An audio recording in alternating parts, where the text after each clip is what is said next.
আর কোনো উপায় নেই ওঝা মশাই, আমার ঘরটাও কাল পুড়ে যেত।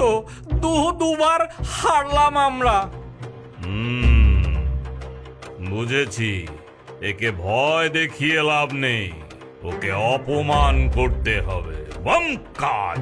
ওর সবচেয়ে বড় দুর্বলতা হলো ওর মাছের লোভ আর প্রচন্ড দেমাক।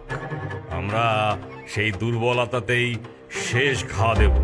বমকালি! শোন, আমি যা বলছি তাই কর।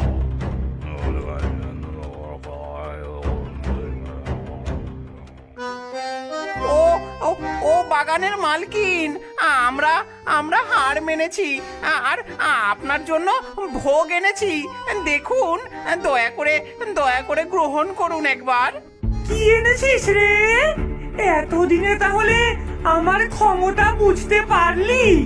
ঠিক আছে, রেখে যা, দেখছি তোদের ঘটে কেমন বুদ্ধি হয়েছে।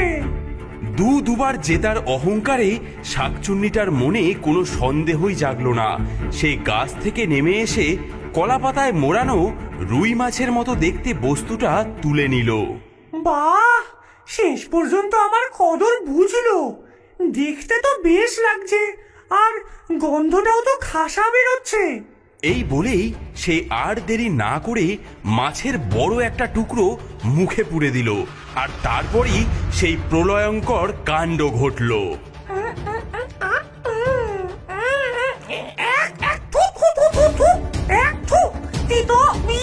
কি জঘন্য জিনিস এটা!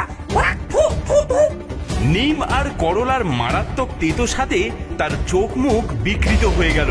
সে পাগলের মতো মাটিতে গড়াগড়ি খেতে খেতে চিৎকার করতে লাগলো। ওরে বাবা রে, ওরে বাবা, কি খাওয়ালি রে! ওরে বাবা, মরে গেলাম গো, মরে গেলাম। ওরে বেঈমান ছোট লোক, আমার সাথে তোরা এইরকম ছলনা করলি? মাছের নামে আমাকে নিম পাতা খাওয়ালি? তোরা আমাকে অপমান করলি। আমি এই শাকচুন্নিকে, যার নামে বাঘে গরুতে এক ঘাটে জল খায়, তাকে কিনা তেতো পাতা খাওয়ালি? আমি এই অপমানের জায়গায় এক দণ্ডও থাকবো না, আমি চলে গেলাম। তার সমস্ত অহংকার, সমস্ত দেমাগ যেন এক মুহূর্তে ধুলোয় মিশে গেল। ভয় দেখিয়ে আগুন লাগিয়ে যাকে তাড়ানো যায়নি, সামান্য তেতোর স্বাদ তাকে চরম অপমান করলো।